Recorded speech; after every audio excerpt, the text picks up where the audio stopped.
Cinquième commandement de l'Église, 4 temps vigile jeûnera, et le carême entièrement. Sixième commandement de l'Église, vendredi cher ne mangera, ni jour défendu mêmement. Le cinquième commandement de l'Église nous ordonne de jeûner le carême, les 4 temps et les veilles de certaines fêtes. Jeûner, c'est ne faire par jour qu'un seul repas, auquel l'on peut ajouter une légère collation. Le repas doit se faire à midi et la collation le soir, ou bien on peut faire la collation vers midi et dîner le soir. Le jeûne entraîne souvent l'obligation de l'abstinence. L'abstinence consiste à ne pas faire usage d'aliments gras, tels que viande, jus de viande, etc., défendus par l'Église à certains jours. Mercredi des cendres, samedi de carême, 4 temps et vigile, et tous les vendredis de l'année. Ceux qui ne sont pas tenus au jeûne doivent garder l'abstinence, aussi bien les jours de jeûne que les autres jours fixés par l'Église. Tous ceux qui ont 21 ans accomplis sont obligés de jeûner.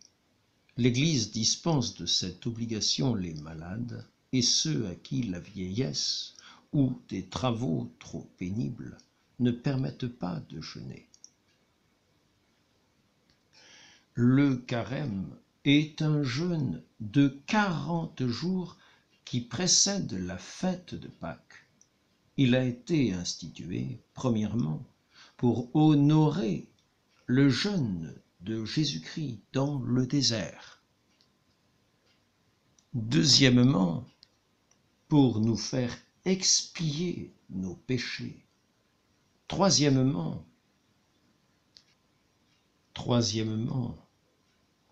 pour nous préparer par la pénitence à célébrer dignement la fête de Pâques. Le sixième commandement de l'Église nous défend d'user sans nécessité ou sans permission d'aliments gras le vendredi et le samedi sous peine de péché mortel. L'Église a établi l'abstinence du vendredi et du samedi pour honorer la mort et la sépulture de notre Seigneur, et pour nous rappeler chaque semaine la nécessité de faire pénitence. Vers le haut de ce tableau, nous voyons notre Seigneur Jésus-Christ tenté par le démon dans le désert, après qu'il eut jeûné 40 jours et 40 nuits. Si vous êtes le Fils de Dieu, lui dit Satan, commandez que ces pierres se changent en pain. Jésus répondit, l'homme ne vit pas seulement de pain, mais de toute parole qui sort de la bouche de Dieu. À droite, un prêtre met des cendres sur la tête des fidèles le premier jour du carême, en disant à chacun, souviens-toi, ô homme, que tu es poussière, et que tu retourneras en poussière.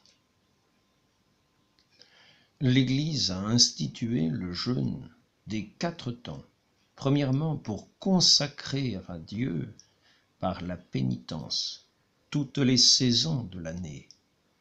Deuxièmement, pour attirer la bénédiction de Dieu sur les fruits de la terre. Troisièmement, pour appeler les grâces de Dieu sur les ministres de l'Église, qui reçoivent l'ordination habituellement le samedi des 4 temps. À gauche, aux 4 temps de l'été, est représentée l'ordination des sous-diacres. En descendant aux 4 temps de l'automne, est représentée l'ordination des diacres. En bas, aux 4 temps de l'hiver, est représentée l'imposition des mains dans l'ordination des prêtres.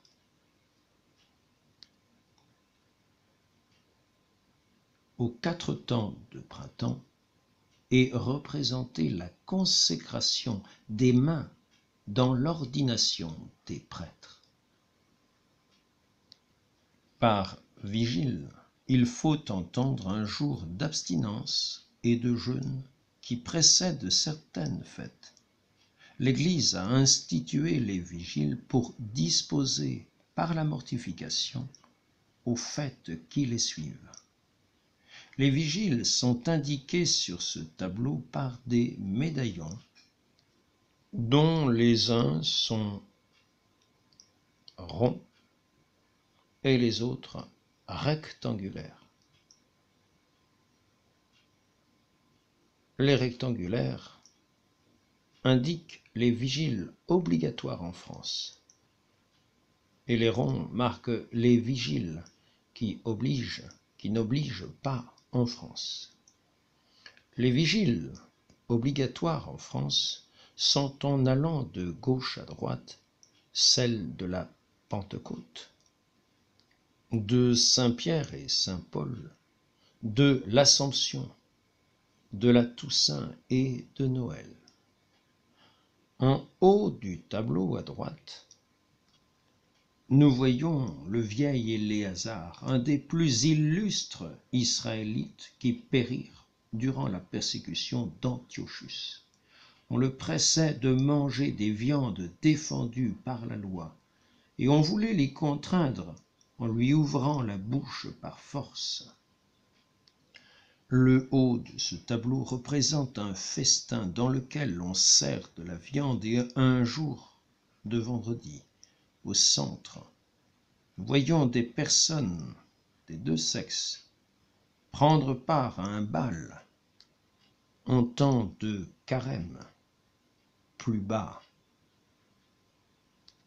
on voit l'enfer dans lequel tombent ces mêmes personnes.